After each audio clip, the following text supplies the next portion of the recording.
Hi everyone, my name is McTighe. I'm going to be doing my project on centenarians.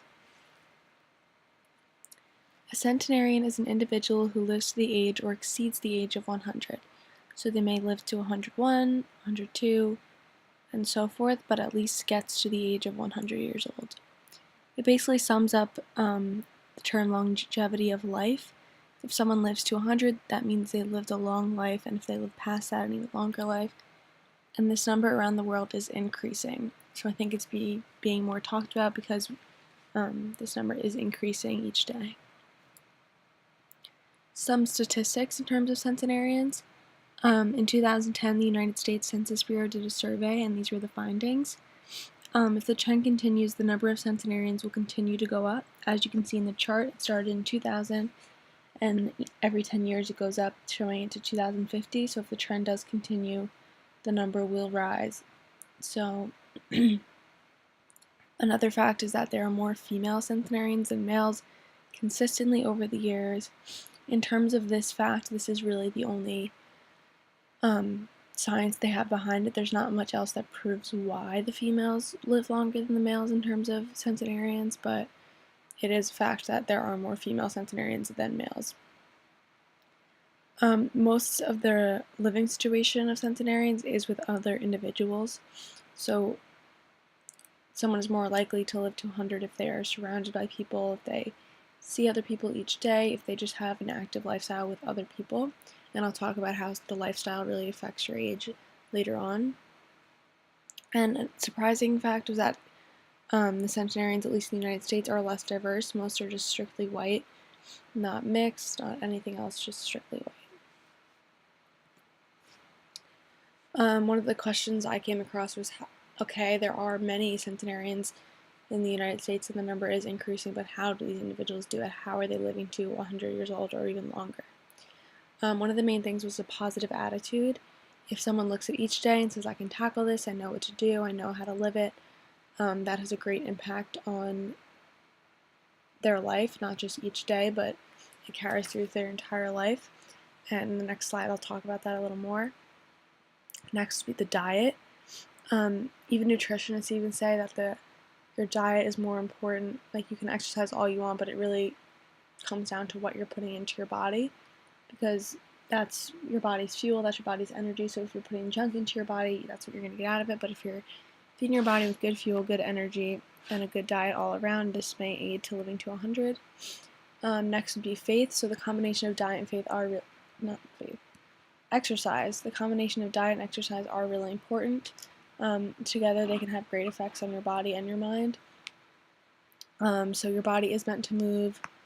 Body in motion stays in motion. So if you continue to move your body each day, even if it's just a walk, it can affect your life. Next would be faith. If someone just believes in something outside of themselves, it doesn't have to be religious, just good faith in good things, then it could have a positive effect on their life and even affect the longevity of their life. Next is clean living. If you just have a clean atmosphere around you, it can create a clear mind. So even if your life isn't going too well, if your space isn't cluttered, then it can aid in a positive life. A loving family, like I said earlier, if you surround yourselves with people who love you and that you love, it can have a really big impact on your life in general. But if you have a support system, knowing that people love you, if you have a bad day, if you're going through a rough patch, if you have those people to go back to, it can really change things for you. And next, of course, would be genetics. Genetics play a part in everything, and it does play a big part into how long of a life you live, but it's not just that. So as the years have gone by, there's more to it than just genetics. The next is living to the age of 100 and being happy. I thought this was very important because a lot of people, can live a long life, but I think it's important to live a long, good life. If you're living this life in a nursing home or somewhere you're not happy, then I don't see the point in living to that long. But if you're living to 100 and living happily, then I think it's a great success. So when centenarians were asked when they felt most happy, the average age was about 44 years old, so in their entire life. Around 44 is when they were happiest. 61% of centenarians believe they are already positive people, so they see themselves as positive individuals, and not really letting others affect them too much. 47% say positivity gets even better with age, so it's almost half people say as they got older they did become happier. And 83% say they speak with family each week.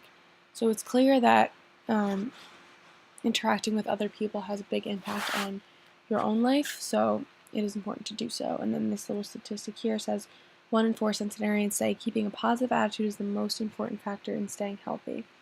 So as I mentioned before, diet, exercise, faith, all that, those do have a factor in staying healthy and living a long life, but so does having a positive attitude and outlook. So in conclusion, the main things I wanted to emphasize on were to eat well, keep moving, stay social. I think those are very important things, and those three together can really affect your life. Positivity is key. Just always remember that things can turn around, things can be okay. And to save your money. Some people didn't plan to get to the age of 100 and just didn't think it was going to happen, so they didn't save enough money for it. So one of the things a lot of centenarians say was to save your money. And these are just my sources. Thank you.